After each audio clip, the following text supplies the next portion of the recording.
Greetings and salutations, viewers of YouTube. This is your storytelling pal, Big Al. Welcome back to my channel. I'm happy to have you back.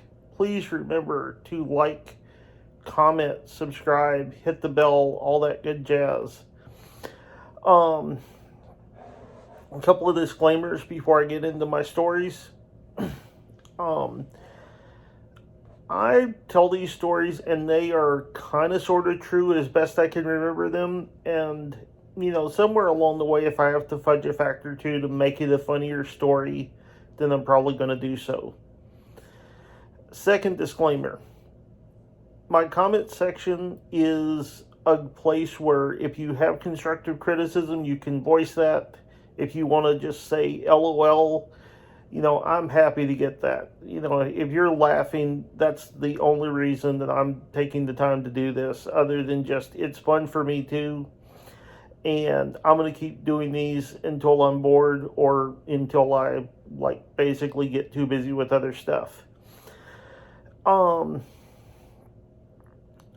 If you use my comment section, know to push a political or religious agenda, or if you just are overly negative, I'm just going to delete the comments. I'm not going to care. I mean, no one is going to make a comment in the comment section that's going to make me cry or make me feel bad. But it's also one of those things that I'm not going to sit there and allow you to have a platform to say stuff like that. So, but honestly, I really hope that a bunch of people can just watch these and get a break from all their troubles and just laugh for a few minutes. So with all that said, let's get into today's story. So I had this roommate, Aaron, when I was living in Paducah, Kentucky. And we were pretty good friends. Are pretty good friends, I guess would be the proper terminology. And from time to time, just for my mental health, I just go driving just to kind of have some time to kind of unwind and, just kind of blow off steam, that kind of stuff. And one of the things that I thought was pretty cool that Aaron used to do is he would just be like, hey man, I'll come with you just so you're not by yourself. And no one has really said that to me before or since. And so it was kind of something I treasured. And, we would basically, just to kind of have, remoteness to drive through, we would go over to the Missouri Boot Hill and just drive through the Missouri Boot Hill on back roads. And we'd come across this tiny hamlet of a little town. And, for roughly 20 minutes or so, Aaron had been kind of complaining that he was thirsty and just wanted to stop somewhere and get a soft drink. And I would love to have done so, but since we were kind of in the middle of nowhere, there wasn't that many places to stop that, he could get something.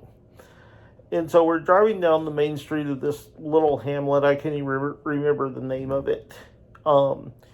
He said, hey man, there's a Coke machine right there. Can you pull over and let me get a Coke? And I was like, sure, dude. And so after I pull over, I'm watching him walk up to this Coke machine that is just sitting in this vacant lot. And I start thinking to myself, what power source is that connected to? And so I see him, he puts his money in, and he hits a button, nothing comes out. So he just starts punching buttons at random like you do when you're trying to get something out of a Coke machine and it doesn't seem like the Coke machine's working very well. And so I see some type of bottle come out. And he picks it up and he looks at it and he looks back at me and he looks back at the bottle. And I'm like, that's weird. And so he comes back to the car and I'm like, what happened? And he said, I just kind of had to hit buttons because it said it was out of Coke. And he said, I don't know where I've never heard of this kind of Coke before, but it's a tab. And in the back of my mind, that's like, oh no, because I remembered Tab. Tab was a diet drink from like the 80s, and it tasted wretched. And so, about that time, he opened it and took a drink of it, and he's like, man, this is bad. And I'm like, yeah, dude, that's one of the worst diet drinks that was ever made. And so we drive on, and he takes like 3 or 4 more sips, and he's like, I was so thirsty, I thought I was going to be able to finish this thing, but this just tastes so bad, I can't even finish it. And at that point, I asked him, I said, so when you walked out there, did you happen to see what power source was powering that Coke machine by any chance? And he just kind of stopped, and he looked at me and he goes, no, and I didn't even think about that. And so we're not really sure where, how this Coke machine was getting power, or why it dispensed a tab of all drinks. But it was kind of a really weird moment.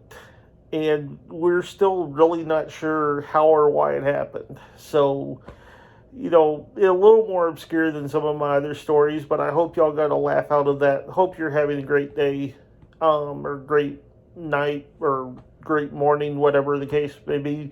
Let's just call it a great one. And I am out.